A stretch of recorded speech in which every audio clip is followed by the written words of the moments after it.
जय श्री राम, जय बागेश्वर धाम। बागेश्वर धाम सरकार कुरुक्षेत्र हरियाणा में एक ऐसे व्यक्ति की अर्जी लगी जो बिल्कुल निसहाय, निर्धनीय, गरीब और ऐसा गरीब मानो उसको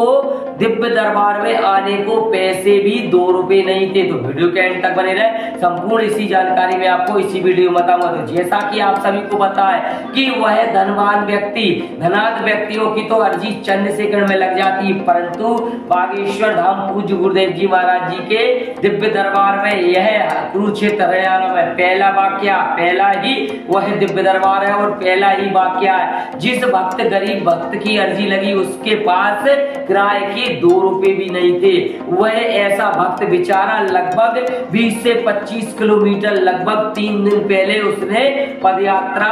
कर दी थी। वह पदयात्रा करते करते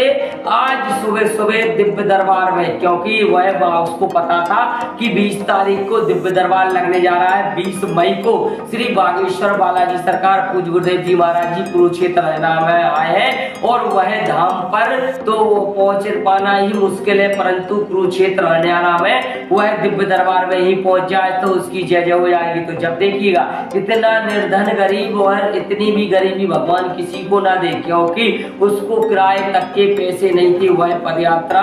वह करके लगभग 20 से 25 किलोमीटर की पदयात्रा करके वह दिव्य दरबार में अर्जी उसकी मानो जैसे ही दिव्य दरबार में पहुंचा अर्जी उसकी सर्वप्रथम लग गई, क्योंकि बागेश्वर बालाजी सरकार भी भक्त उसी भक्तों को बुलाते हैं जो भक्त वह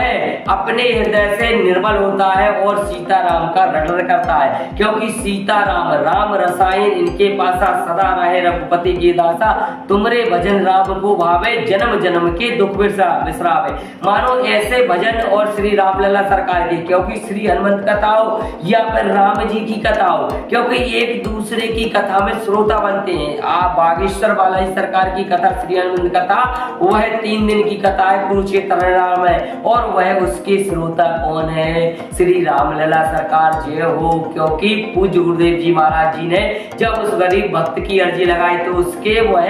नेत्रों से अश्रुओं की धारा रुक नहीं रही थी, क्योंकि वह इतना निर्धन था, वह फटे कपड़े पहने हुए था कि वह बागेश्वर बालाजी सरकार पूज्य गुरुदेव जी महाराज जी को भी उस पर दया आ गई और वह उसको ऐसा वरदान दे दिया कि वह आप वरदान भी सुनते ही साथ आश्चर्यचकित हो जाएंगे। उसको वरदान दे दिया कि वह लगभग 2026 तक वह एक बड़े फैक्ट्री का मालिक बन जाएगा, जिसमें वह करोड़ों रुपए का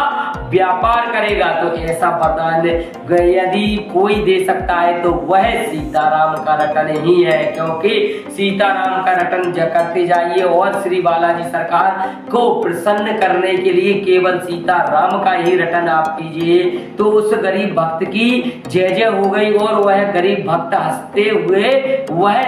श्री पूज्य गुरुदेव जी महाराज जी ने उसको किराया भी दिया और वह कहा कि अगली बार जब वह 2026 में कुरुक्षेत्र हरियाणा में फिर से हम आएंगे और पूज्य गुरुदेव जी महाराज जी ने यह कहा कि वह करोड़ों की फैक्ट्री का मालिक होगा। तो